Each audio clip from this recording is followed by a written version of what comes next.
ko. Nakakapagod.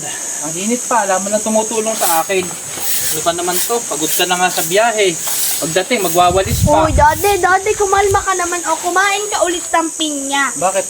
Eh, kumalma ka naman po. Ako na po magwawalis dyan. Ako na Thank po you. ang Bay talaga ni magwawalis. Princess.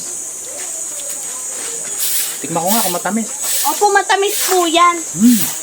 Matamis nga. Ayos, sarap. Sabi ko po sa inyo, masarap yan. Huwag naman po kasi kayong na-high blood lagi.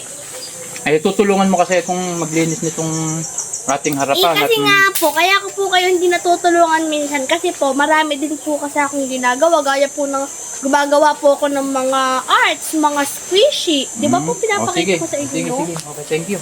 Akan na yan. Hawakan mo nito. Sige po. Pag gusto niyo pa po ng pinya, sabihin niyo na lang po sa akin. Okay, sige.